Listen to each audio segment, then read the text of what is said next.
I'm Matt Coyle, and I am here with my partner Ying Coyle. Hey Ying, how you doing today? I'm doing well, Matt. Excellent. I'm glad to hear that. We are Team Coyle. We are local real estate agents in Massachusetts, primarily serving the Metro West region of Mass.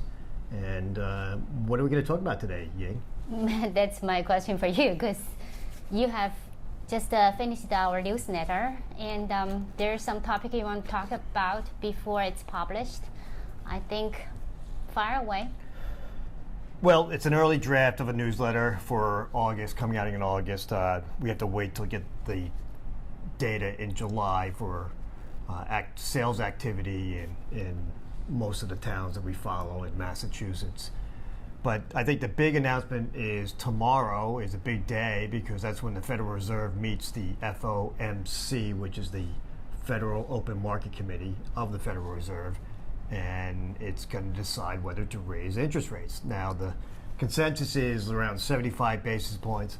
Or 100 points, or... Well, I think it's going to be 100 basis points or 1 point. I think the Fed recognizes it's behind the curve in fighting inflation, and as a result is going to take this opportunity, if you want to call it that.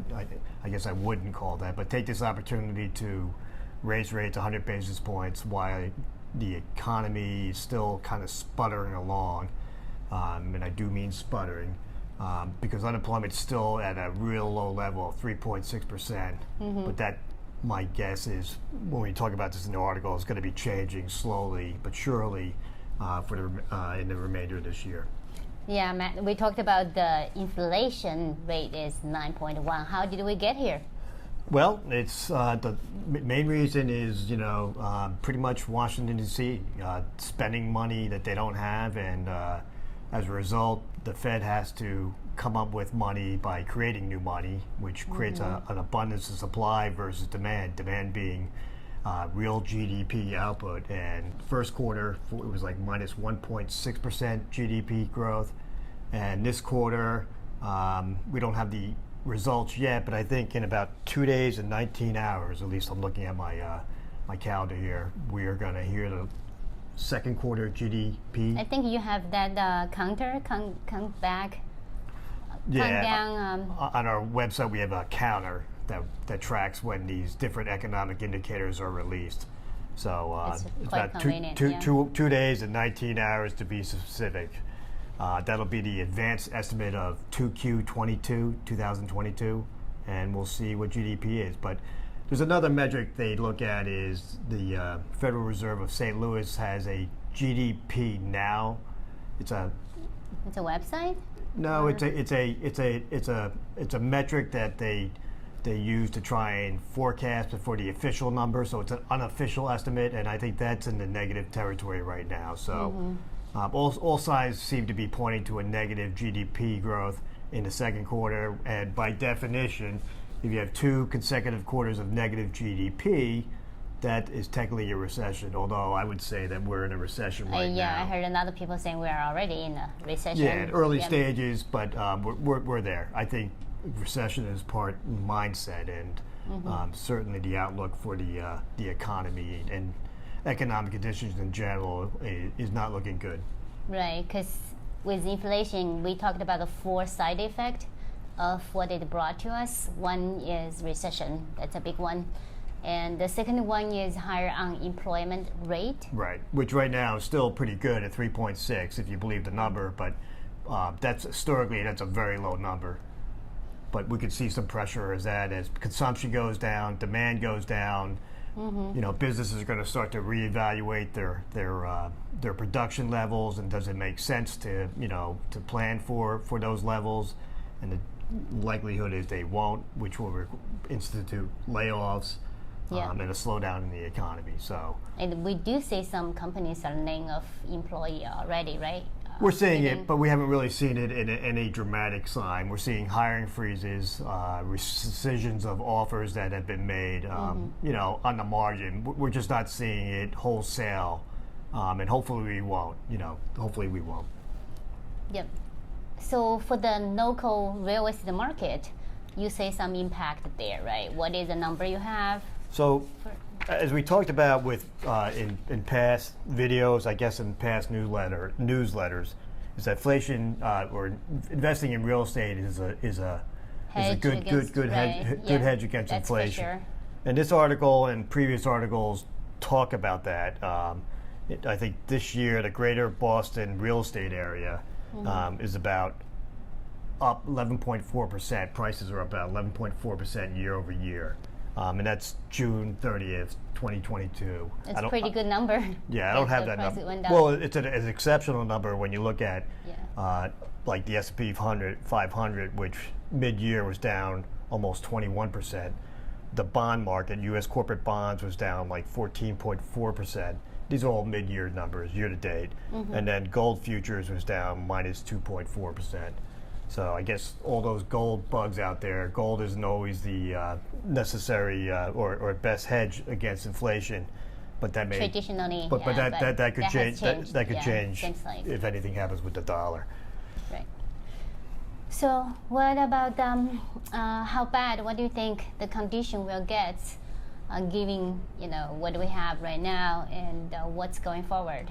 So our forecast is that real estate prices for the balance of this year will increase at a decreasing rate, and that's important. So we still expect a positive trend in price growth, home price growth, but it's gonna slowly taper off.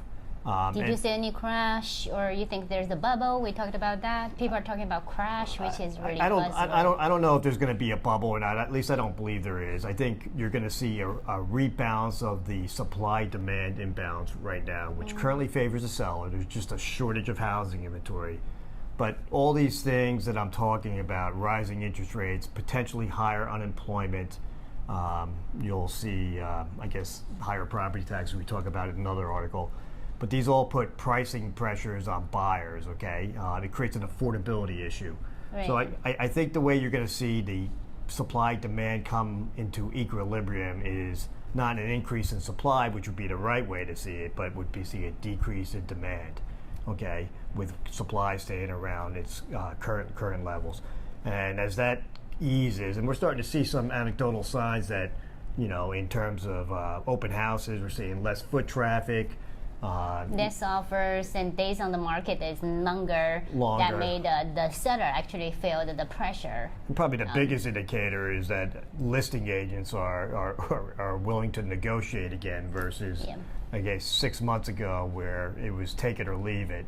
Yeah, we did talk about the contingencies coming back and some negotiation power being on the buyer side, which I think is good for the market. Yeah, I just wish it was the supply was coming up and not demand going down. I know. So, but either way, we saw a more balanced market right now, and it's like back to before pandemic. It's not really a crash. I don't think so either. No, I think it's really going to depend on how fast and how much the Fed moves interest rates. I think 100 basis points or a 1 percentage point increase is a big jump, but I'm guessing that they feel they can do it now because unemployment's still very low, as I said, and the economy hasn't officially gone into a recession. So I think they're probably thinking we're behind the curve. Let's do it now, and then we'll continue to do more incremental increases in the future. And that's another thing. They are going to increase rates, but again, it depends how fast and how much they raise rates at each of these meetings.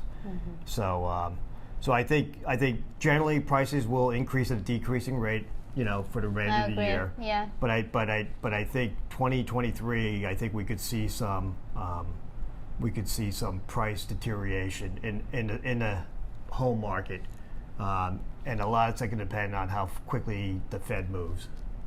Okay, Matt, I think that's a short. Good. You have a summary for this, or are we going to put our article link? Yeah, so the article probably won't be ready till the first week of August. The way the data, we're going to report on July data, and it's always a month lag, so it probably takes a week after to get the data. The end of the month, yeah. And it really doesn't firm up until the middle of the following month, but we'll have it out the first week.